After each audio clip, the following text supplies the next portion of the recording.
only the criticism here is the Nova Soda Watch article or video or whatever, where they're criticizing the botched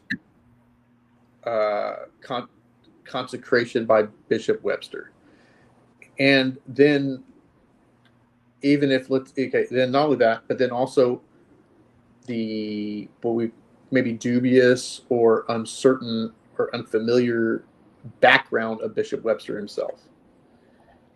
That would be more, I think, the things I've heard outside of like no. You're not Sedecondas, or you guys do Unukum and all that, which I don't want to get into. But those are probably be like the main ones from my background. Maybe from the SSPX background, we could talk about that, but they might be because of using took bishops and so forth. But from my background, that would be the main issue. I thought we could start with that one. Absolutely. Like, how do you respond, Father, if someone says, I saw this the Nova Soda Watch video, and Bishop Webster clearly botched this consecration, and therefore Bishop Pfeiffer is not a valid bishop. How say you, Father? Coming at you. Respondeo dicendum quod. Right.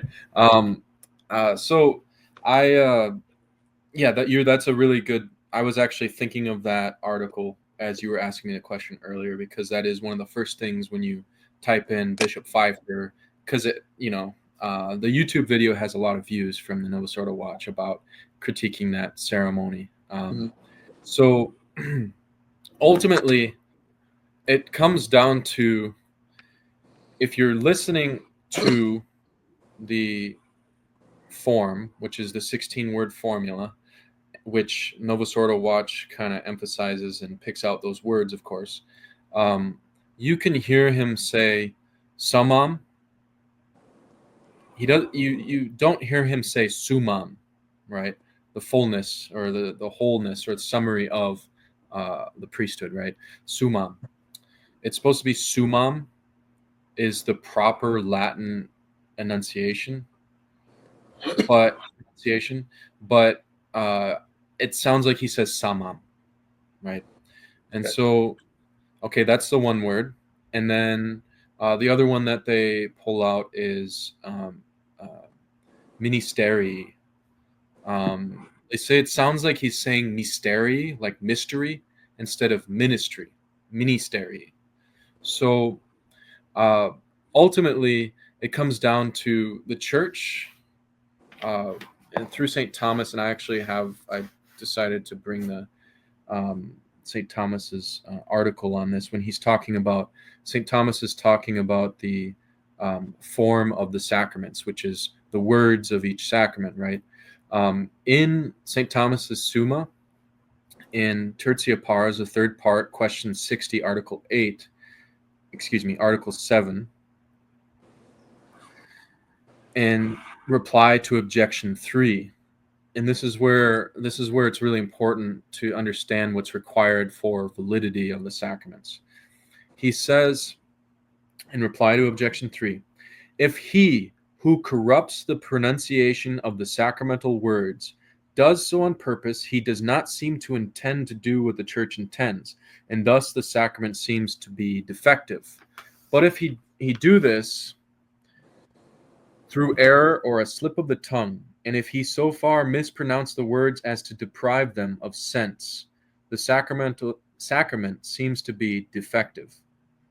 This would be the case especially if the mispronunciation be in the beginning of a word. For instance, if one were to say in nomine matris instead of in nomine patris.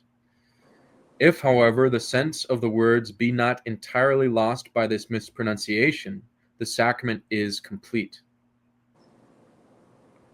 Okay. All right. So he says, if the beginning of the word is so botched, for lack of a better word, then it would be arguably defective, he says. But if there be through the slip of a tongue, he talks about intent in the sense of, like, if someone intentionally says it wrong, then he says, okay, it would seem it would be defective. The sacrament would be defective if they intentionally said it wrong. But he says if through some mishap or the slip of the tongue, there's a slight mispronunciation, it seems the sacrament is complete. And so what's important here that St. Thomas is outlining is that this would be the case principally if the end of a word be mispronounced. For instance, if one were to say patrias et filias. For although the words thus mispronounced have no appointed meaning, yet we allow them an accommodated meaning, corresponding to the usual forms of speech. And so although the sensible sound is changed, yet the sense remains the same. So he says, if we were to say patrias et filias, which is completely, clearly different than patris et filii, right? Then he says it would be still valid because the meaning is still conveyed, right? And so, so when you hear in the video, if you go to the video of the consecration, you could use the Novus Ordo Watch, but you could also use our video of the consecration that we put out on YouTube. If you want to hear, if you think ahead of time, okay, someone told me he said mysterii, not ministeri, mysterii. You can almost hear mysterii if you're thinking about that word. It's kind of like, I don't know, there's like those silly little things online where you have like, if you think of one word, you can hear that word in the same exact audio. But if you think of another word, you can hear that word. Well, what's important isn't so much what I hear, but what's being said, obviously. And so, like, it's clear what's being said based on the ritual, too. And St. Thomas would say the meaning was still there because even if you think he said mysterii, that has such a close and similar sound to ministerii, right? Mm-hmm. That the meaning is still conveyed, he would say. But I hear ministerii, and there was a critic that brought up that particular word, one of our bigger critics in local, and he himself accidentally said, "See, you can hear him say ministeri. I mean mysteri." He slipped up because it's like it sounds so similar, right? And he was attacking the consecration, right? But he slipped up because even in regular speech, it's like you could easily take that to mean what was written in the text of the book of the Pontificale Romanum, right? Which is the book that was used by Bishop Webster for the consecration. Summum, that's there. That's even more of a no-brainer. It's like if you use Englishification of that word summum, it's the same. It's the same. It's just you're pronouncing it in English tongue. It's the same word, right?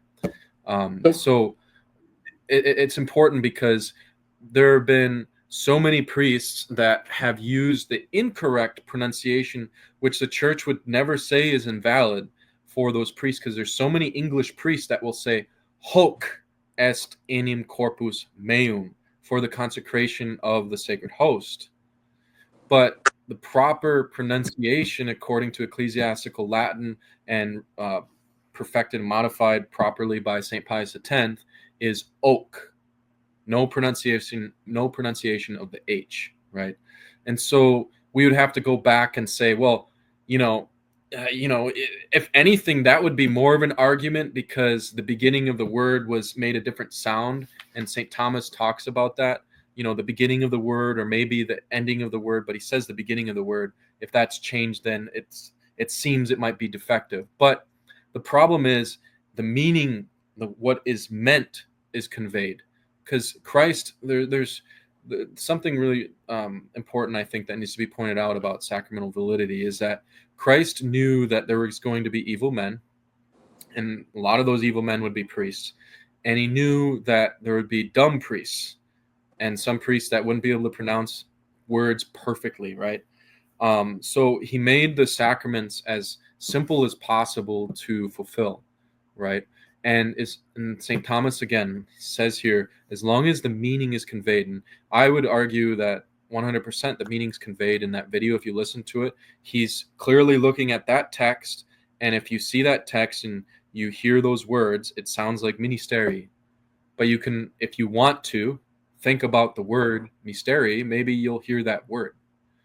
But what's important is that the church has always said and always treated the sacraments with the privilege of the benefit of the doubt and of law. Similar to... Oh, go ahead. Sorry. So those are the two main attacks: ceremony, those two words in particular. And I think any reasonable person, if they have like some sense or have ever heard priests pronounce their Latin, especially English speaking priests, in general, their pronunciation's horrible sometimes. So what the main thing you're mentioning is that, to summarize, is that whether he was how he pronounced it, it was so minuscule that it wouldn't cause any invalidity, because it didn't change the intention and the meaning of what was being said there. What you're saying, right? Yes, and remember that the intention of intention of the sacrament is very important. A lot of people think it's the internal intention of the minister that's important. Yes, he needs to have the intention. He needs to be sober. He needs to know what he's basically doing. But it's not the intention within himself, whether he's a bad person or a good person, or whether he truly personally wants to confect, or whether he even believes in that sacrament, that makes it valid. Because Christ knew there would be many priests that would doubt, and there would be many priests that would, go against it. But what matters is he intends to do what the church does. That's the intention of the minister that's required for sacramental validity. The intention to do what the church does. So what does the church do? She puts hands on the priest or puts hands on the bishop, and she says a certain formula. He said the formula. He said the words. There was a ceremony that happened, and simply that's how most Catholics have treated the sacraments for 2,000 years. Is, did the ceremony happen? Okay.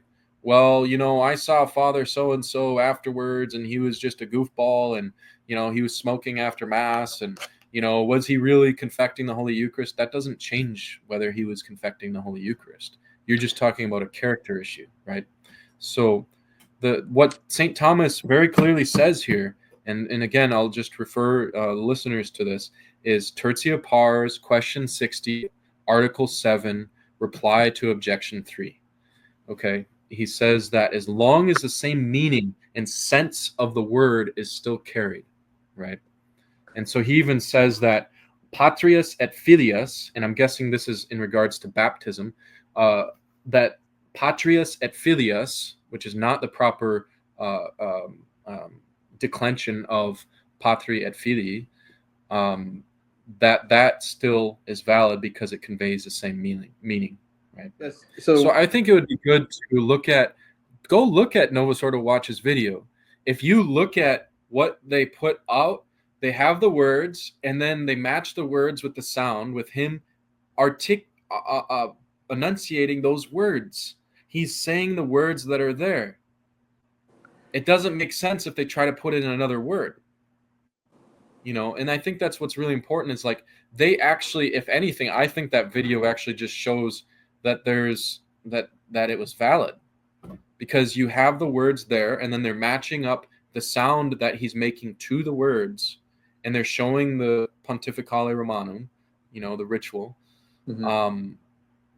And so, I mean, it's kind of at that point. And the other thing is too, I think that's really important about this as well, is that it was within an hour, I believe, of the ceremony itself. Because we live streamed it, it was with like an hour of the ceremony that they reacted to the form. Okay. So I think not looking at it and taking time to look at it, I think is not very fair either. And then so I mean, it's to me, St. Thomas is very clear about it, and that the meaning is conveyed, and that's what's important. So farther And than the next 2,000 question. years, we had priests that couldn't say the letter L for 2,000 years. Well, I don't know for sure how the Chinese language or the Asian languages, they say vegetable, guacui, right? They don't say the letter L, right? And there's plenty of forms of sacraments that don't have the letter L. And so to say he said mysterii and he missed that letter N in the middle of the word, which St. Thomas doesn't say the middle of the word, he says the beginning of the word. If that is defective, then it seems the sacrament is defective. But the middle of the word, there's plenty of sacraments with the letter L in them. And that would be, in that estimation of Novus Ordo Watch, bringing out that word, that would mean that millions, billions probably of sacraments have been invalid by the Oriental Catholics for 2,000 years, possibly. I don't know how the language evolved and all that, but so. Okay, so that's a interesting point that you're making. So then the question I guess I would like to ask too is, what brought about then the need to do the private reconsecration that took place? So ultimately, it was kind of like a situational call or judgment call, like kind of battlefield situation call, judgment call on Bishop Pfeiffer's part. When Novus Ordo Watch came out with that video, within like an hour or 2 hours of the ceremony itself, that video came out and we listened to it. It's like, it almost seems like maybe you could hear that.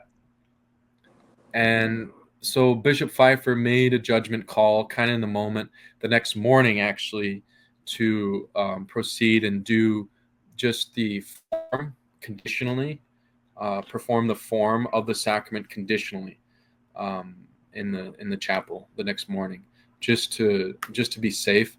And on further listening to it and kind of listening to Novus Ordo Watch's take, and then listening to the film itself that we had, we really don't believe that was necessary at all, because of the fact that he carried the same meaning no matter what, even if you want to hear like mystery instead of ministeri. And so it was kind of a judgment call in the moment. Sure. And, obviously when, kind of dust is in the air and everything, and now there's this big traditional group, right? A pretty good sized traditional group, or figureheads of it, I should say, sort of attacking it. It was kind of like a, battlefield judgment call on the bishop's part. Are you thinking that if let's say this video came out like 3 weeks later or whatever, or you may have had some time to reflect, maybe you guys probably wouldn't have done the second. You're confident enough that you wouldn't have. Bishop Pfeiffer's confident enough. Yeah. That we wouldn't have done the conditional. Yeah. After hindsight. Yeah. I would, in my opinion, I don't know if I haven't asked him that directly, but in my opinion, that's probably what he would do. Is not have done it if there would have been more time to just listen, and a couple times of listening to the video and realize, okay, he's saying the words that are on the paper, right?